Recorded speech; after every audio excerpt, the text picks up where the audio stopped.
Picture this, a 9-year-old kid sitting in a stuffy library, legs swinging because her feet don't quite touch the floor. The proctor hands her a bubble sheet and a 10-page exam, and she grips the pencil tight, heart pounding, because she studied for this, hard.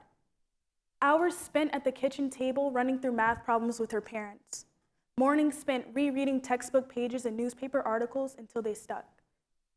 Weeks later, results came back, and she passed for the 7th grade.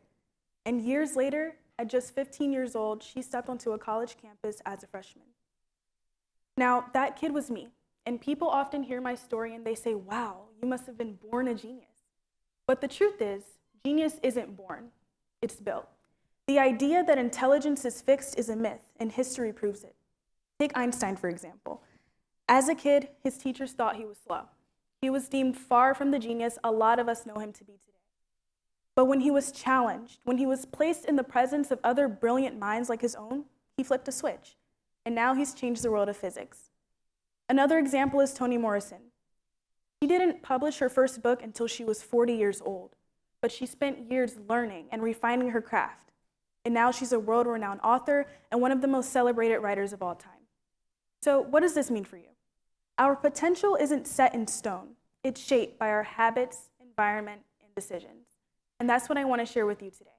3 actionable steps you can take as soon as you leave this room to unlock your own genius and create the success you desire.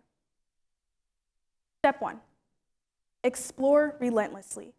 The first step to unlocking the genius within you is discovering what that genius is in the first place. And it's totally okay if you don't know yet. You have time to figure it out. The key is exposure. Visit new places and see if they trigger different feelings within you. Explore different activities and see if you feel a spark. Push yourself into things that engage different parts of your brain. Everyone has different interests. No 2 people are the same. I was an avid reader growing up, but you may have a knack for cooking, coding, or even skiing. The point is, no one is born knowing their passion. I wasn't born knowing how to read and write.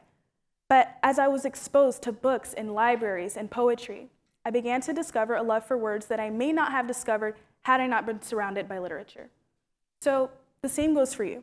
Genius isn't about what you're born with, but about what you nurture. Step 2, change your environment and take action. It's time to get uncomfortable. Genius cannot grow in stagnation and it can't thrive in isolation.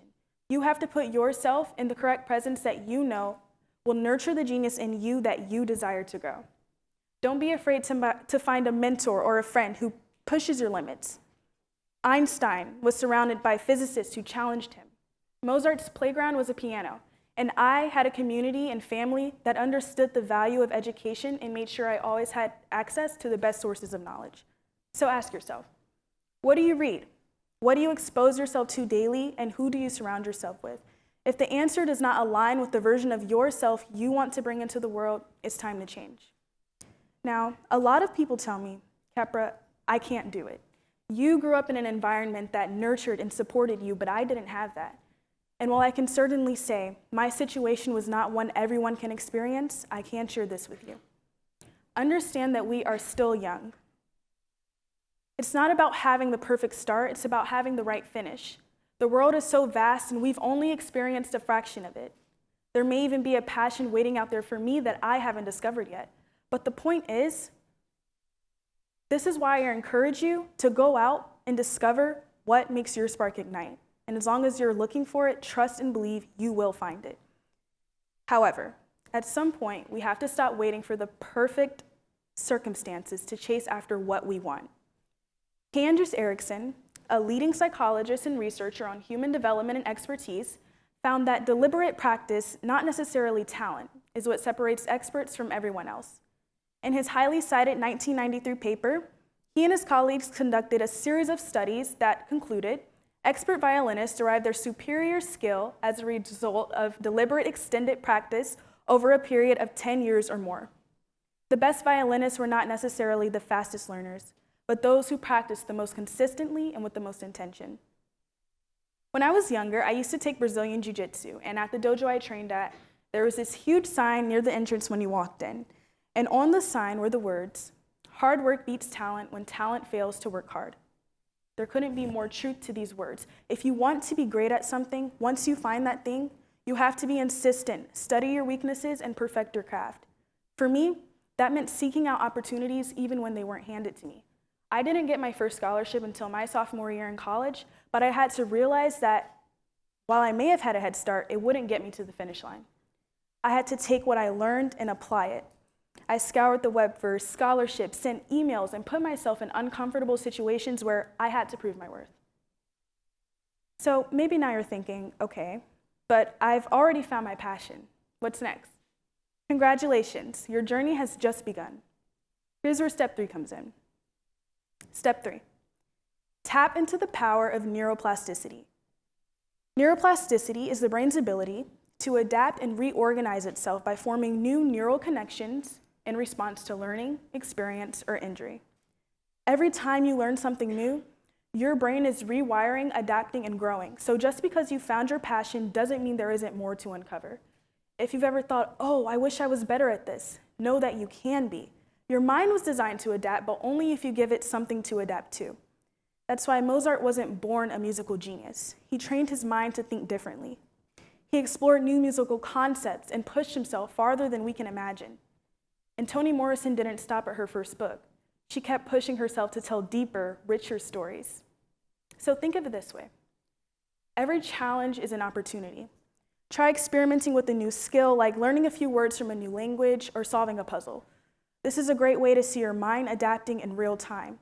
These small actions will train your mind to see obstacles as stepping stones rather than roadblocks. Swap out phrases like, I can't do this for, I can learn how to do this. The more you commit to your growth, the more you will begin to see your potential unfold. And that's what this is really all about, unlocking what's already inside of you. When I started college at 15, a lot of people assumed I had everything figured out, but the truth is I didn't. I was still learning how to speak up in rooms where everyone was years older than me, how to quiet the voice in my head that said, maybe I don't belong here. I was still becoming. That little girl in the library, the one with her legs swinging above the floor, clutching her pencil like it was her lifeline, she's still with me. Her feet may touch the floor now, but she's still reaching, still curious, still rewiring her brain challenge by challenge, day by day. Because genius isn't a destination, it's a decision.